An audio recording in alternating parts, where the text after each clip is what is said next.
Normative शब्द कहाँ से आया? नॉर्म से। और नॉर्म क्या होते हैं? नॉर्मली हम यहाँ पे बात कर रहे हैं, जब हम नॉर्मेटिव रिसर्च की बात करते हैं, नॉर्म्स शब्द जो होते हैं वो आते हैं मानक से। Very good. जब आप बात रूल्स एंड रेगुलेशंस, तो यहाँ पे नॉर्मेटिव रिसर्च के अंदर आप यहाँ पे मानक यानी कि स्टैंडर्ड्स या रूल्स या जो भी रेगुलेशंस, वैल्यूज, ठीक है, जो भी आप यहाँ पे कह लीजिए वैल्यूज, इन सब चीजों के बारे में बात करते हो। तो नॉर्मेटिव रिसर्च की जब हम बात कर रहे हैं तो नॉर्मेटिव रिसर्च क्या बोलता है? ये बोलता है कि आपको क्या करना चाहिए, क्या नहीं करना चाहिए, है ना। रूल्स एंड रेगुलेशंस क्या बताते हैं आपको? रूल्स एंड रेगुलेशंस आपको बताते हैं कि एक्चुअल में आपको क्या करना चाहिए और क्या नहीं करना चाहिए। सिंपल सा है कि जैसे मैं अगर एग्जांपल लूं कि आप नॉर्म्स की बात कर रहे हो, तो एक स्कूल के अंदर स्टूडेंट टीचर का रेशियो कितना होना चाहिए?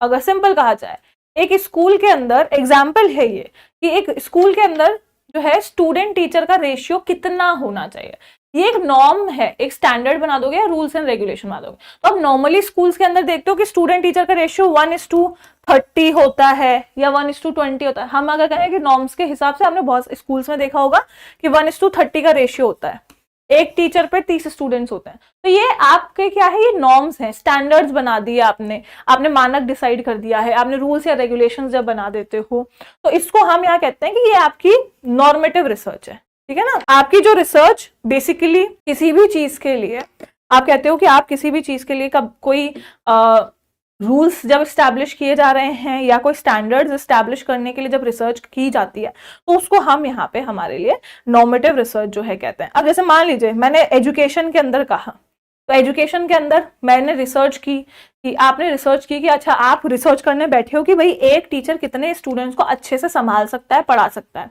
पूरी रिसर्च करने के बाद आपको समझ में आया कि भाई एक टीचर के ऊपर 30 बच्चे हो सकते हैं, मतलब बेसिकली 30 बच्चों को संभाल सकता है इसीलिए। ये रिसर्च करके रूल आपने बना दिया। आपको अगर कोई प्रबंधन करना है, कोई मैनेजमेंट करना है, तो मैनेजमेंट के अंदर बेसिकली ये क्या बताता है कि मैनेजमेंट आपको बताता है कि मैनेजर को कितना एथिकल काम करना चाहिए, है ना, कितना एथिकली काम करना चाहिए। तो नॉर्मली अगर हम कहें कि आपने रूल्स बना दिए कि मैनेजर जो है वो अगर अपने एम्प्लॉयज को अच्छे से ट्रीट करे, कुछ झूठ ना बोले, कुछ छुपाए ना, ट्रस्ट बिल्ड करे, ये सब चीजें एथिकल चीजें हो गई, है ना। तो फेयर तरीके से काम करे, है ना, यहाँ पे कुछ भी फेवरेटिज्म ना हो, तो ये सब एथिकली काम चल रहा है। तो मैनेजर के लिए एथिकली चीजें मैनेजमेंट में हो गई, लॉ में भी आता है। तो हर एक फील्ड में आप नॉर्मेटिव रिसर्च कर सकते हो, और नॉर्मेटिव रिसर्च रूल्स बनाने के लिए किए जाते हैं। ये स्टैंडर्ड